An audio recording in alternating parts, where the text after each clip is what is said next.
Hello again. The question most asked is, how is this silent time, these quiet times, going to help with my relationships?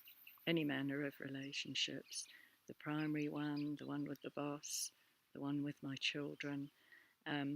What is it that's going to help me to see these differently and to be different with these? And relationships are a very dynamic mirror for what's going on in the mind. So the two together are essential. In the Course, A Course in Miracles, Jesus devotes many chapters to relationships. So it's not a small area, and it's where we can see what's happening in our minds play out in form. And so in the silence or in the still moments that we take, we watch the thoughts arising, we see dynamics, we can actually see over and over again that although the story may be slightly different, the theme often is very much the same. And then as we pull back, as we come out of meditation, pull back and start to go about our day, we see those dynamics play out in our relationships. So that if there seems to be some sort of dynamic that seems to hook the mind consistently, it can be seen. And it's not that I of myself have to do anything about it. The very recognition and the desire to have that changed, transformed by the Spirit, is what helps it to change, is what has it be retranslated. But there has to be a very willing heart to give it up, because that very dynamic that hooks us is what we feel makes us right and makes us special and makes us the individual that we are. And it's that very essence of pain within ourselves that we actually do want released, because that is the block to peace. And so quiet time is absolutely essential, and it doesn't have to be long periods, but if it is, that's fine too. But there's a flow in the silence in the same way that there's a flow in everything that happens. And once that silence or stillness stops being helpful, it can be felt. It's actually intuitively known.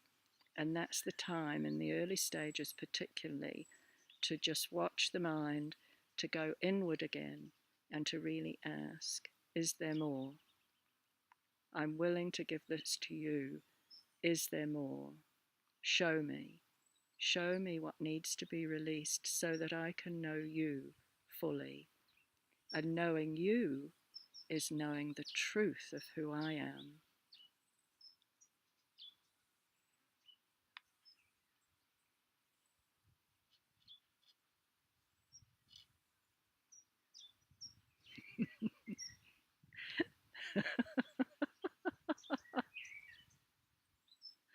The truth is something so not of this or that. You know, very often we can fall into, when we meditate, we can fall into, that's the place I want to be consistently. But the ego has the desire to be in the world, and then the world becomes a difficult place, and so it becomes, I want to be there too, but that's hard.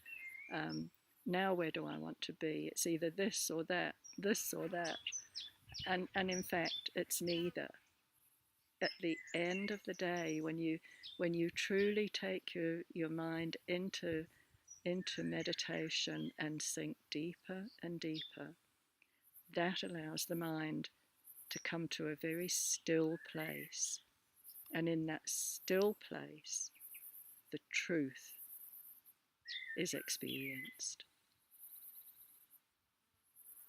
And that truth of who we are emanates. It glows, it spreads, it's invisible. You may appear to be exactly as you were to everyone. Maybe you haven't changed to all outward appearances, but from within, from the truth, from the experience of self, there is a different way of seeing. And that's ultimately the gift of actually working with silence alongside relationships. Look at the mirrors, look at the dynamics, look at what's in the way of seeing my own innocence, of actually seeing that in truth none of this was real. None of these stories existed. And then deeper and deeper, the mind sinks. And it's fun. Thank you for joining me.